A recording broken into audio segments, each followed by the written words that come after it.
मेरा हस्बैंड जा रहा है। हस्बैंड जी हेलो कर दीजिए। ये कौन है नरेटर? दो नरेटर। हाय, ये हमारा रूह बाबा। का क्या है वो? हाँ, आपका बेटी हूँ मैं। Oh my God. डॉक्टर हूँ। ओह आरुता। तो आज हम जा रहे हैं रोल प्ले करने के लिए। मैं हूँ कॉलेज स्कूल की प्रिंसिपल और अभी हम बैठे हैं ऑटो में। कॉलेज का नाम होगी। स्कूल की प्रिंसिपल, नरेटर और ये बच्चे की मम्मी और ये मेरी सासू माँ। एक नरेटर और एक रू बाबा। ए रू बाबा। लेट्स सी हमारा रोल प्ले कैसा होता है। আজকে আমরা আপনাদের এখানে একটা ছোট্ট নাটক প্রস্তুত করেছি। যে নাটকটার মেন উদ্দেশ্য হলো একটা বাচ্চা যেমন অতিরিক্ত মোবাইল ইউজ করলে তারা কিনা কিনা ক্ষতি হতে পারে। যেমন তারা মা বাবার কথা শুনে না ভালোভাবে, তারা পড়াশোনা মন দেয় না ভালোভাবে, তারা বিভিন্ন বহু ধরনের প্রবলেম হতে পারে। তো ওইটা দেখানোর জন্য একটা পরিবারের ওটা আমরা দেখাতে যাচ্ছি একটা পরিবারের সহায়ে। পরিবারে রয়েছেন তার বাবা বিজয়, তার মা মীনাক্ষী, ছেলেটা হয়েছে বিট্টু যে নাকি ক্লাস 4-এ পড়ে, আর তার পিসি মঞ্জু। তো তোমাদেরকে এখন আমি অনুরোধ করছি তোমরা এখন মনোযোগ দিয়ে এই নাটকটা শুনো আর দেখো। চলো এখন আমরা নাটকটা দেখি।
আরেকটা কথা বলতেছি, আমার এটা খুব খারাপ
যখন বিদ্যুৎ কলেজ থেকে বিদ্যুৎ প্রিন্সিপালে ফোন করে তখন দেখি বিদ্যুৎ জীবনে কি হয়।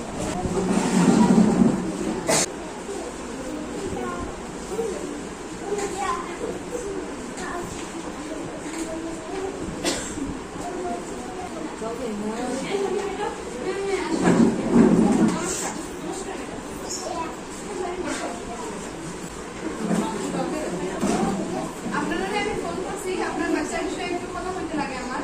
আপনার বাচ্চা তো অতিরিক্ত অসুখ হয়েছে, মানে স্কুলের মধ্যে খুব দুষ্টামি করে। আমার কোনো কথা শুনে না, না কোনো স্টুডেন্টের মানে টিচারের কথা শুনে, আর সব স্টুডেন্টের সঙ্গে লড়াই করে ঝগড়া করে। আপনার ছেলে তো এরকম আসতো না, আমি তো বুঝতে পারলাম না কি হয়েছে। আপনার সাইড থেকে তো কোনো ত্রুটি নেই, আমরা তো চেষ্টা করে যাই না, কিন্তু আপনার বাচ্চার মার্কটা এমন কম হয়েছে। আপনার বাচ্চা আগে স্কুলের মধ্যে টপার আসতো, তখন সব থেকে কম মার্ক। অসুবিধাটা কি হয়েছে আমার বুঝাই না। আমরা তো দেখি না আপনাদের কিসের মাঝে রাখিয়ে যে ম্যাডাম আমি আমার বিজনেস তো ওয়ার্কিং পারসন, আমরা তো বাইরে যাইতে লাগে, এখন তার কিসের মাঝে রাখিয়ে দিয়া যায়, কিন্তু তারা একটু দেখাশোনা করিও। কিন্তু ওই তো এস নেই, মোবাইল দেখতেই থাকে, মোবাইল দেখতেই থাকে, কোনো কথা একদম শুনে না। আচ্ছা, করে মোবাইল দেখে? হ্যাঁ, মোবাইল দেখাটা কিন্তু উচিত না, বাচ্চারা পক্ষে তো মোবাইল দেখা একদম উচিত না। বাচ্চারা হাতে আপনার মোবাইল দিয়ে দেয়। ওই তো ম্যাডাম আমি তা বললাম, তারপর এলারও সুবিধা দিন নাই, আপনারা রাখিয়ে যায়, দুশো ওই মোবাইল দেখছে, মোবাইল দেখো। না না না, এরকম কিন্তু করতে লাগে না। ছোট বাচ্চা আপনি পিসির কাছে রাখিয়ে যান, পিসিরা করবা তাইলে নিয়ে গল্প শোনাই তো, হাঁটাই তো, বাইরের দিকে খেলাই তো, বাইরে যত বাচ্চা আছে তারা সঙ্গে খেলানি দিবা। এইরকম মোবাইল দেখাটা তো ঠিক না। মোবাইল একটু সময় লেগে দেখলে, কোনো কাজের লেগে আধা ঘন্টা সময় দেখলে ঠিক আছে, কিন্তু আজকাল কিন্তু মোবাইল দেখলে আপনার বাচ্চার চোখও খারাপ হয়ে যাবে, মাথা বেদনা করবো, পড়তে পারতো না, তার কোনো পড়ার মধ্যে কনসেন্ট্রেশন হতো না। হইছে ম্যাডাম, হইছে সে আমার পর যাবো, তার মাথায় ঘুরায় পর রাত্রে ঘুমাইতে পারে না, এরকম হইছে। এরকম তো মোবাইল দেখলে হয়তোই আপনারা মা বাবা, আপনারা যখন মানে সঙ্গে থাকুন বাচ্চা, তখন আপনারা বাচ্চারা একটু সময় দিবা, একটু কথাবার্তা করবা, মায়া করবা। আর যে সময় আপনার বাচ্চার সঙ্গে থাকবা, তখন বাচ্চার সামনে আপনারা বই খুলিয়া বই থাকবা, না পড়লেও নিউজ পেপারটা খুলিয়া বই থাকবা। হেড পড়ো, তোমরা যদি হাতে মোবাইল দাও না, বাচ্চা তো খাইতো না, তোমরা মোবাইল সরাই রাখিও, আর বাচ্চার পড়াশোনার দিকে ধ্যান দিও। জানি তোমরা ব্যস্ত থাকো, বাট তবু একটু পড়াশোনার দিকে ধ্যান দিও, যে বাচ্চা কিরকম মার্ক খায়, কিরকম কাজ। যদি মোবাইল বাচ্চারা দেখে তখন চোখ খারাপ হয়ে যায়, বুঝছো? মোবাইল দেখতে লাগে না। ঠিক আছে, নমস্কার।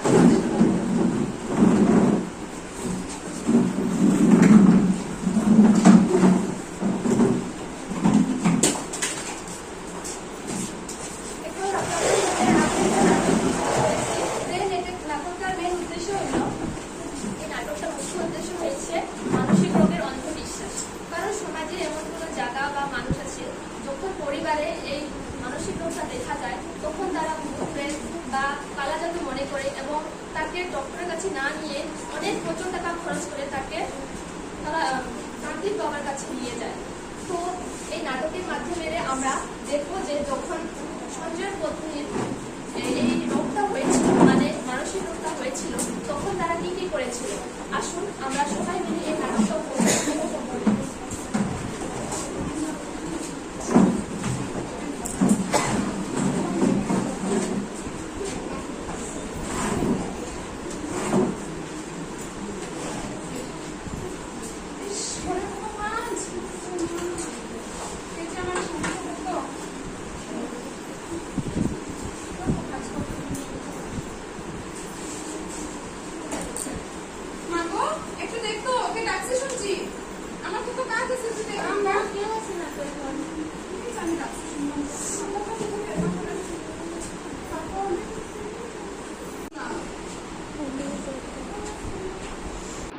তুমি আইছো? আমি তো কত সময় থেকে দরজা খুললাম, তুমি আইলে না কেন? আমি এখন আইছি, তুমি কি থাকো? তুমি আইছো? আমি তো কত সময় থেকে দরজা খুললাম, তুমি আইলে না কেন? আমি এখন আইছি, তুমি কি থাকো? আমি দুইবার তোমার ডাকছি, দাও কিটা আনছো? চা খাইবে তো? আর কি থাকো? চা খাইবে? খাইতা তো আমি থেকে আইছি, চা খাইতা না নি? না আমি খুশি মামি নয়, তোমার মা আর কি থাকো? আমি বলে দুই সবাই খাইছে, এখন আইছে, এখন আইছে। এটা বলছে মারা কি দাও, সে সিরিয়াস হয়ে মোবাইল দেখিয়া খুব বেশি মোবাইল দেখে এখন মাথাটা খারাপ হয়ে গেছে। সিরিয়াল দেখে তারা, কত সিরিয়াল দেখে, দিন রাত সিরিয়াল মোবাইল দেখিয়া হয়েছে। মোবাইল তোমারটা তো দিতেই ভুলে গেছি। কিতা লিখছো তুমি? আজকে স্কুল গেছিলাম, এটা হোমওয়ার্ক দিতে আসছে। আর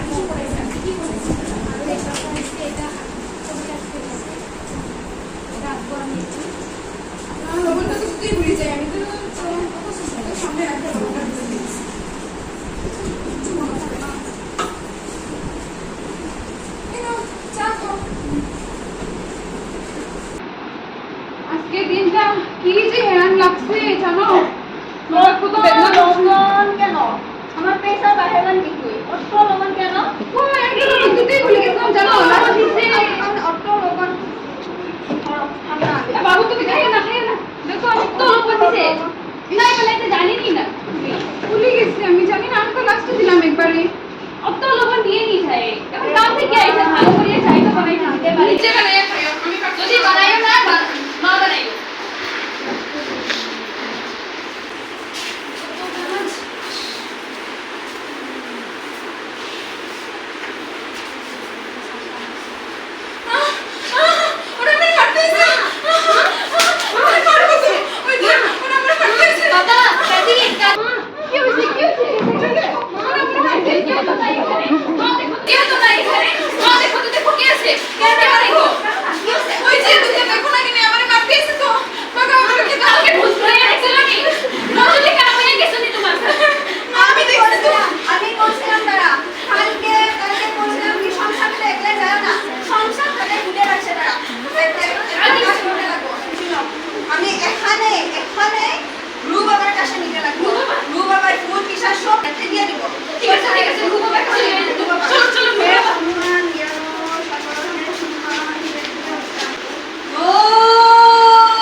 আমি দেখতে বুঝে পাচ্ছি তোর কি হয়েছে তোর আশেপাশে বড় ভূতের ছায়া আছে এখনো ঘুরতেছে আমি দেখতেছি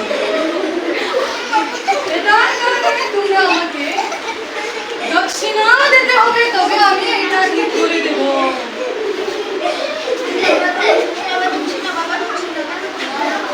আমি কিচ্ছু দেখতে পাচ্ছি না অপমান করেছো তুমি আমাকে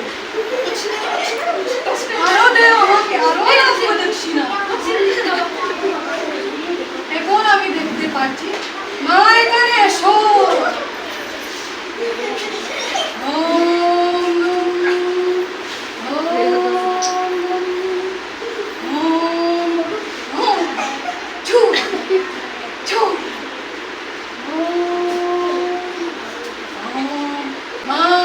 ভয় করো না আমি আছি এই দুনিয়াতে তোকে কেউ বাঁচাতে পারবে না শুধু একমাত্র আমি বাঁচাতে পারবো তুমি ভয় করো না তুমি মা হাতটা আগে দিও মা আমি একটা তাবিজ দিয়ে দেবো আর তার আশেপাশে ভূতের ছায়াটা আসবে না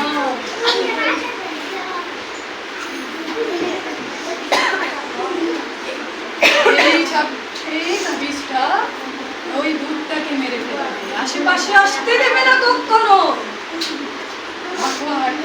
মার আশীর্বাদ আছে তুমি মার আশেপাশে ওই ভূতটা আসবে না আর তুই শোন একটা ঝুমবস্তি পাহাড় থেকে জড়িয়ে আনতে হবে তোকে আমি তো জানি না ঝুমবস্তি কোন থেকে আমিও এনে দিতে পারবো তবে আমাকে আরো দক্ষিণা দিতে হবে আর দক্ষিণা নাই তো বাবা লাগবে আমার আর দক্ষিণা তাহলে আমি দেব না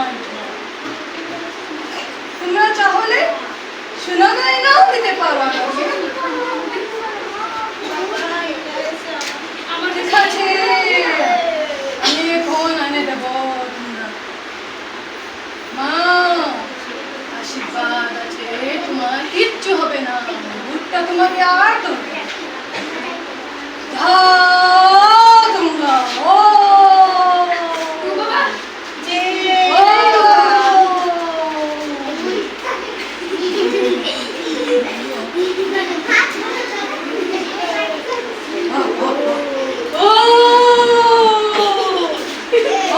আপনারা দেখলেন যে কিভাবে যখন সরকার কর্তৃক এই মানসিক রোগটা দেখা দিয়েছিল তখন তারা কিভাবে 50 টাকা খরচ করে তান্ত্রিক বাবার কাছে নিয়ে গেছে আপনারা বলুন তো এটা কি ঠিক তো কার কাছে নিয়ে গেলে হ্যালো তো এখন আমরা দেখি পল্লবকে নিয়ে আদৌ ডক্টরের কাছে নিয়ে যায় না তারা কি কি করে আসুন সবাই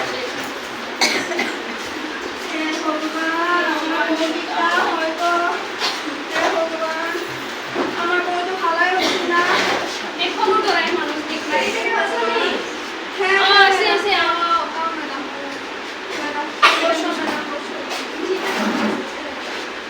শুনলাম তোমার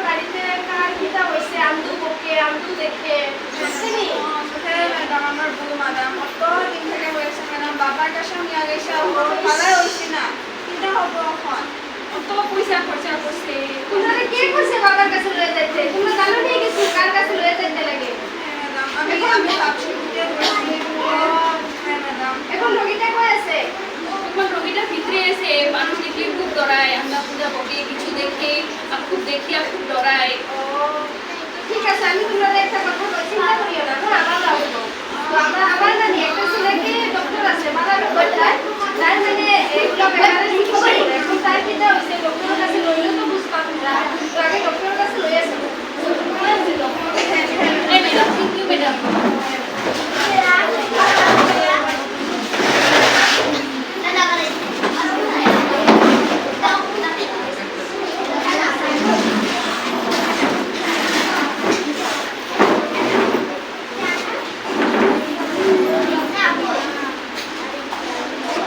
মর্নিং ম্যাডাম আপনার বাড়ি যাবে না নি আপনার বাড়ি যাবে না নি একটা মানে কিছু না আঙ্গু দেখে আঙ্গু করতে দরকার কইছি আমার একটা মানে কি ডক্টর আছে আমি যাবে না নি ভালো করে দেখতে দাও আমরা সিলেক্ট করব ভালো করে দেখি আর ওখানে লয়ে শুনো এটা বলছি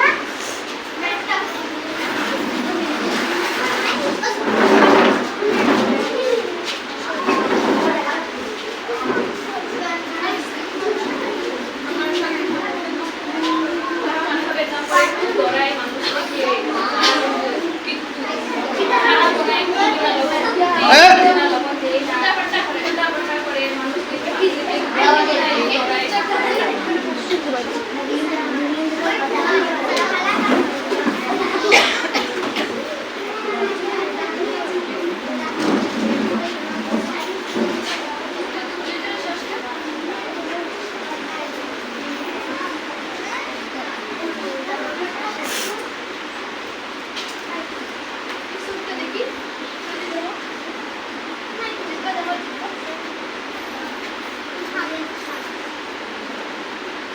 টিকা লাগাইছো ম্যাডাম আমি বাবার কাছে নিয়েছিলাম বুঝতে পারছিলাম না বুঝতে আমার বউ বাবার শ্বশুরের বাবার কাছে নিয়ে গেছো কে হয়ে গেছে তোমার বাবার কাছে নিয়ে যেতে আমি শুনছিলাম তো আগে বহুত বিশ্বাস করে দিছে বাবা তো একদম ভুল ধারণা তোমরা রুগীর মা কোথা থেকে হয়েছে এক মাস ভালো হয়েছে তোমরা এক মাসের ভিতরে নিয়ে আইছো না এটা রুগীর ব্যাপারটা আরো মারাত্মক হয়ে যেত মানে আমি তোমরা কয়টা টেস্ট লিখে দিই টেস্টগুলো করা আর রিপোর্ট নিয়ে আমরা দেখাইও আর কয়টা মেডিসিন দিই এক সপ্তাহ পরে আবার আমরা দেখাইও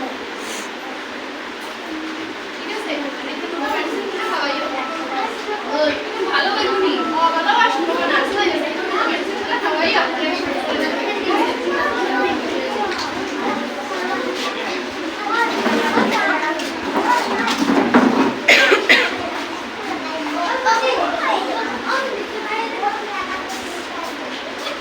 তারপরে দেখবো যে পল্লবী জীবন সঠিক ঘটে আর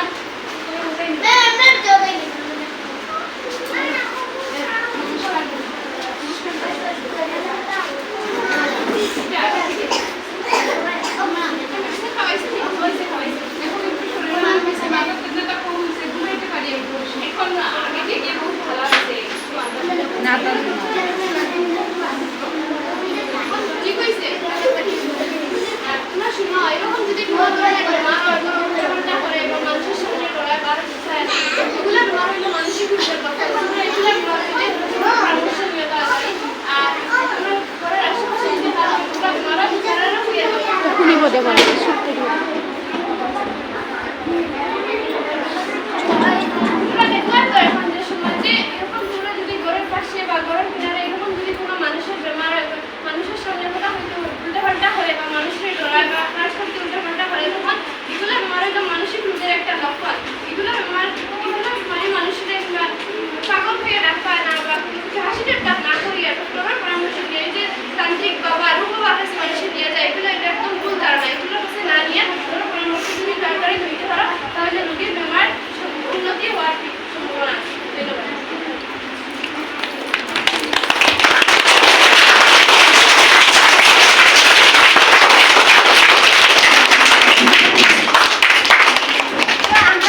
যাইবা বুঝছো নি আর অতিরিক্ত মোবাইল দেখলে চোখের মানে পাওয়ার নষ্ট হয়ে যাইব তোমরা মানে আরো কিতা তোমরা মাথায় ডেভেলপ করবো পড়াশোনায় মন দিতে পারতাই না তো তোমরা আরো মোবাইল দেখতাই না হ্যাঁ ঠিক আছে তো ঠিক আছে তো এখন আপনারা বলেন যে দ্বিতীয় নাটকের মাধ্যমে আপনারা কি কি বুঝলেন?